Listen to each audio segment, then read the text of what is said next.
The corporate press has launched one of the most laughably bad smears I have ever seen in politics. I'm impressed because this smear, it seems pretty obvious. This is what they do. Mishmashing quotes to falsely frame a story. But it's so obvious, it's just going to have the opposite effect. Basically, there's this insane quote from The Atlantic where they claim that Vivek Ramaswamy argued that there were federal agents on the planes that hit the World Trade Center on 9/11. Okay, here's what really happened. I'll tell you my opinion. The guy at The Atlantic who was talking to Vivek took two totally different quotes, mashed them together, put quotes around it because they can, because it was a quote and there's nothing you can do about it. Then they recycle the garbage information into CNN, who then questions Vivek on TV. Why did you suggest that federal agents were on the 9/11 planes that crashed in the World Trade Center? What? As if to imply federal U.S. agents killed themselves to blow up the World Trade Center. Wow. And now it's at the Hill. Ramaswamy spars with CNN's Collins over quote suggesting 9/11 conspiracy. And you see how this gets laundered? What happens next is they'll say something like, you'll get another publication that will say, Ramaswamy, they can say something like, Ramaswamy argues 9/11 conspiracy on national television. Yes, he argued about a conspiracy, not in favor of it, against it. But then they'll frame it as though, that headline makes it seem like he's pushing it. Another outlet will say, and we all know about the insane arguments put forward by Ramaswamy about 9/11, as if to imply he is a truther or conspiracy theorist.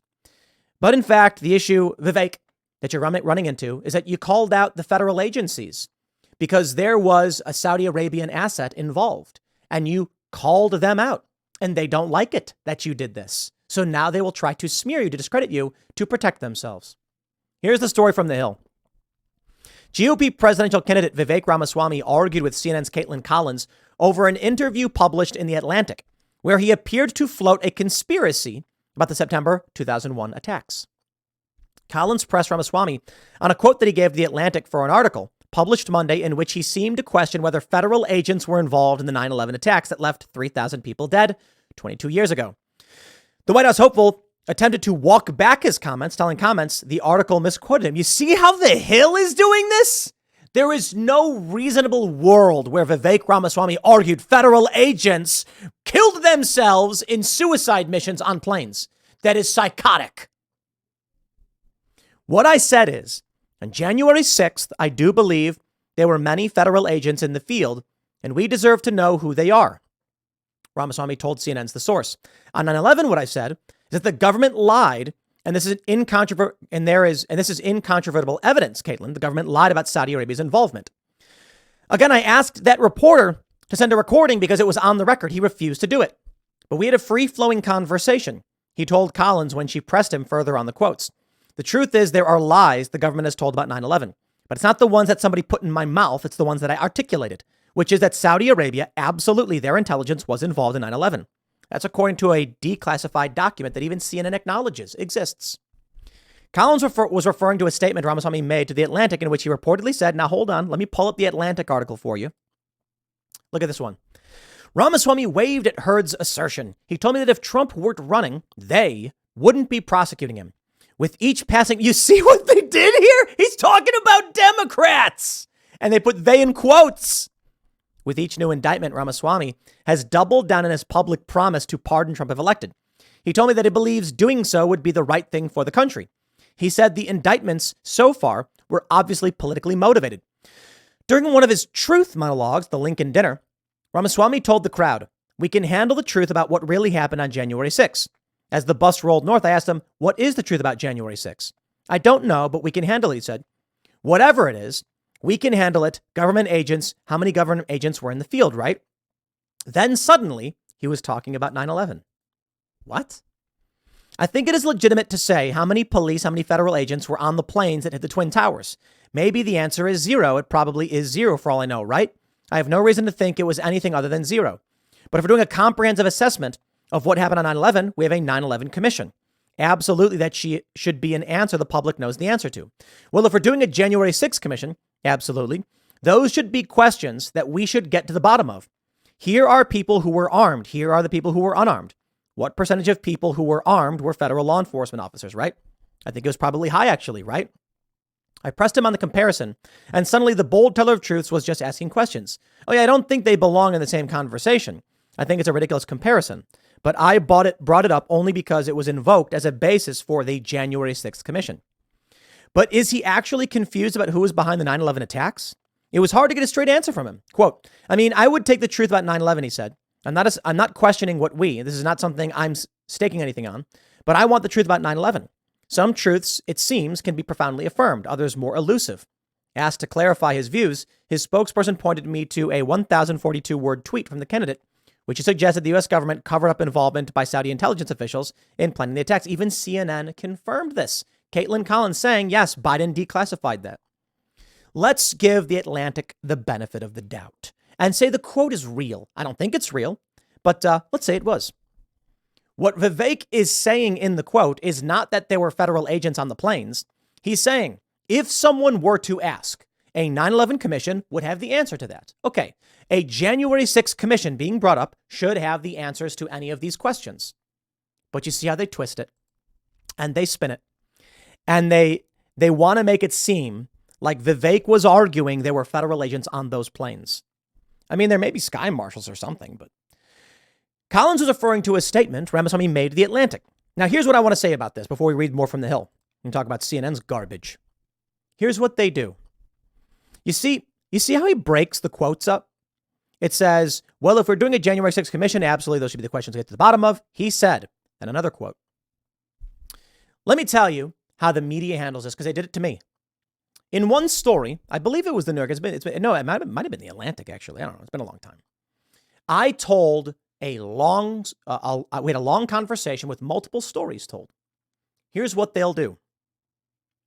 What they did to me was I said, there was an instance where X happened, and I said no. In another story, I said, I don't think we should do this. And then this happened. Two totally separate circumstances. The author then took them and placed them next to each other to make it seem like it was one story. I'll tell you that right story. I was in Ferguson with Vice, and we got word that flashbangs were going off. And this is, I'll tell you the two stories I told the guy. And the crew that I was with said, but we have an opportunity to interview Jesse Jackson. And I said, for what purpose would we interview him? He's already given a statement. He will give us the same statement. And they said, we're going to stay behind to interview him. And I said, good luck. Turns out they never actually got the interview. I don't know what they did. I went out by myself, drove in my car streaming, and went out to the field to report on what was going on. I don't know what they ended up doing. It's been a long time. I think they ended up going afterwards and then streaming similar things on the ground. Later on, I think it was like a couple days later, there was an argument over whether or not we were handling things properly. I was perturbed, saying, I am telling you what we need to cover. We need to be on the ground documenting these things going off, not sitting around trying to get interviews. And because of this argument, ultimately, I decided I'm out. The guy who was running Vice News, who was completely incompetent and eventually got fired, said, he said, that's it. The story's done. You're both coming back. And I said, fine, I'm out. The other crew that was there, who was supposed to be working with me, said, no, this is the biggest story of our lives. We have to stay. And I said, this is not the biggest story of my life. Okay, you can stay. I don't care. I'm done working with you. That crew later went out and did a live stream. I said, guess whose stream got more views? The context. There was some fight that happened a few days prior. That's it. There was an argument later on about me leaving. The stream done by the crew that wanted to stay for the biggest story of their lives got only a couple hundred views. My stream got like 60, 70,000 concurrents. It was one of the biggest streams Vice had ever done. So the first time a sub-brand of Vice News, surpassed the parent page in the, I think it's called Chartbeat, the concurrent viewers on the page.